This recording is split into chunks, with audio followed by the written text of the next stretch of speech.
record collector and an incredible vocabulary of music. He was a huge help, and in fact, we write. If you notice on there, our publishing company is Nugo, which is Nulisch and Gomes, and then we're credited as writing partners. We split everything on all those Severin records down the middle. So he brings something in. The only difference is it might be Gomes Nulisch. If I bring something in, it'll be Nulisch Gomes. That's the only difference. But there again, the collaborative thing is the most important thing for me. Honestly, I've always felt like, even when I was a kid, I always played with guys that were older and more knowledgeable, and in most cases better musicians. And I always sort of felt like I was the weak link in a lot of these situations, and I needed some support, and I never really fully trust my own instincts without some of these other guys around me, I guess that could also be towards your credit, though. It's a humbling experience to feel that way, and to really learn and grow in the blues.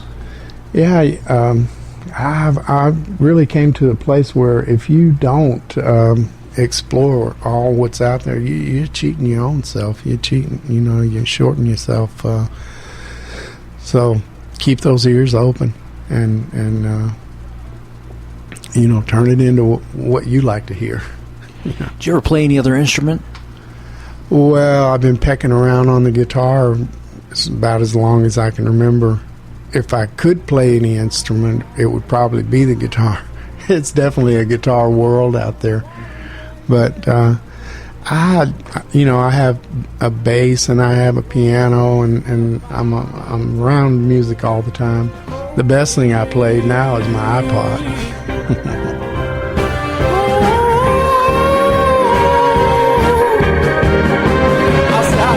Right now, yeah.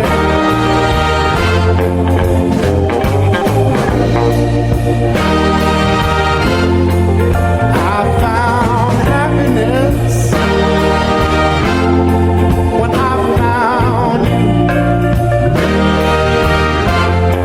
When I found you,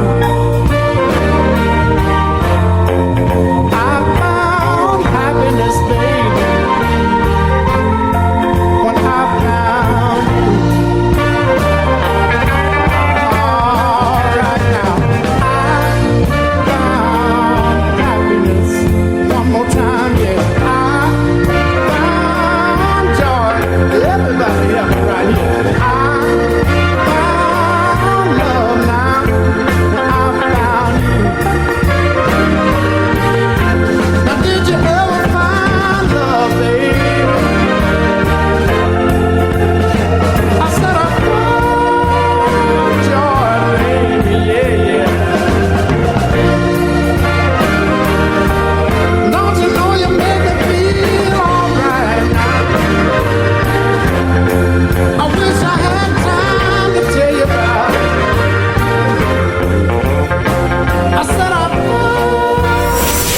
America. Now that's some home cooking.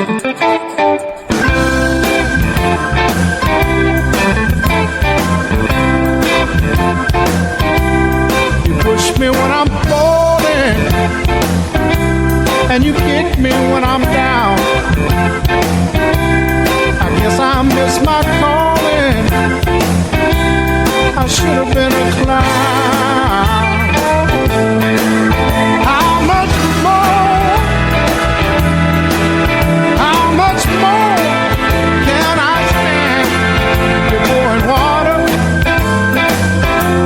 on a drowning man. One more thing right here. You put me on the right track, and then you let me down.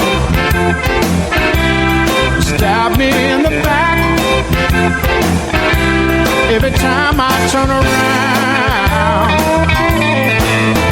You could have sung my love man when I'm doing the very best I can.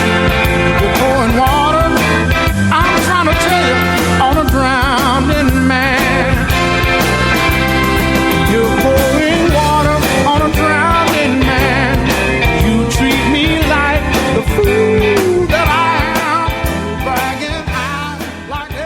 So you look back at this career that you've put together. Did it go how you expected it so far? Look, man, I told you, I was 4 or 5 years old when I got tricked by this music business. And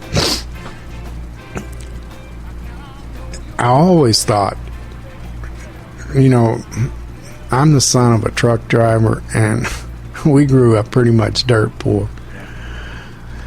And just to get to the other side of town was a big deal for me. So I've done everything in this business that I wanted to do except for make a whole lot of money. That'd be the next thing. But in the end, it doesn't really matter anyway. It's overrated.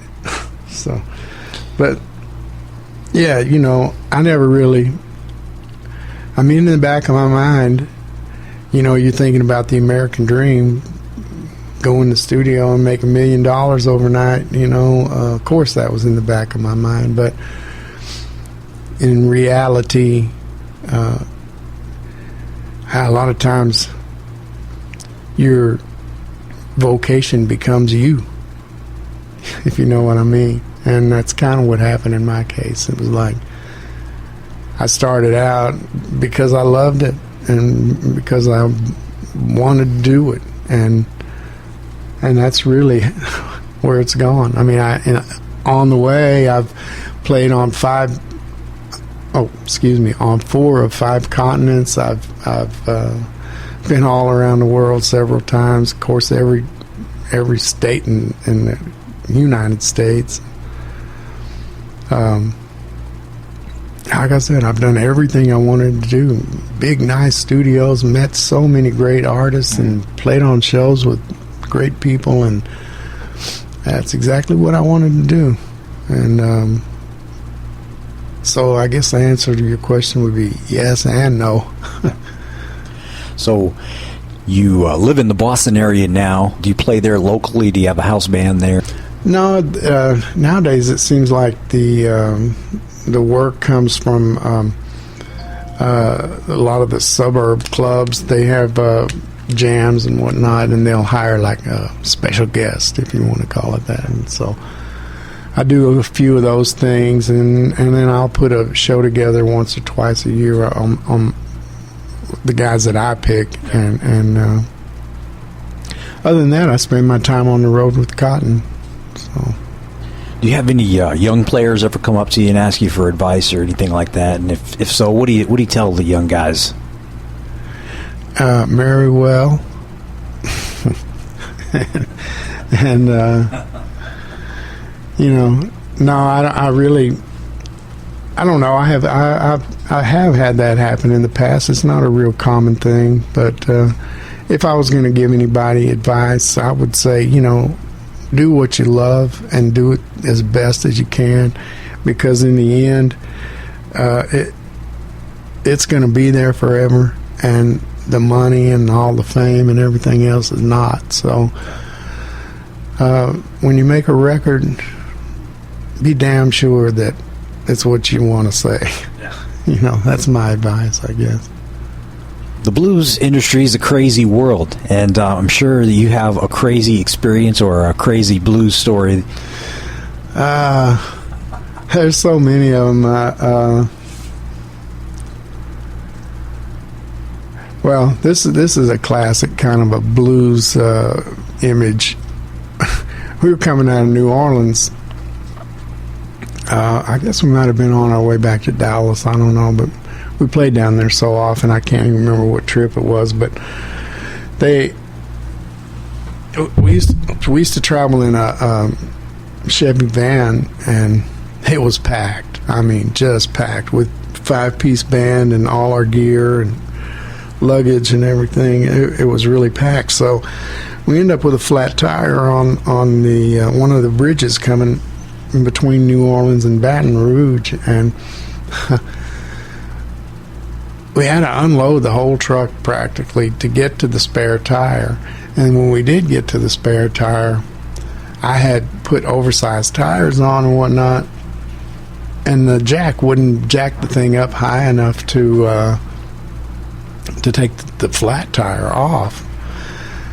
So we took our PA brain and slid it up under the axle of the car.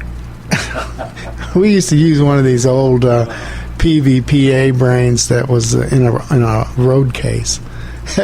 We slid that thing up under the car and then took some 2x4s and jacked it up. And I always thought that was a funny story. In fact, PV was pretty new at that time. This was in the late 70s, early 80s, and they weren't the force that they are now. But I always thought about writing them a letter and say, "Your amp is great. I love this amp." So did it work right after that?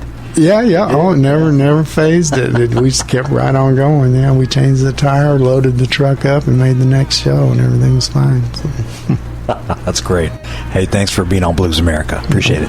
My pleasure. Well, if I die tomorrow, who's gonna cry for me? If I could die tomorrow, tell me who's gonna cry for me? Well, I ain't got nothing, baby, but blues and misery.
Nothing but the blues.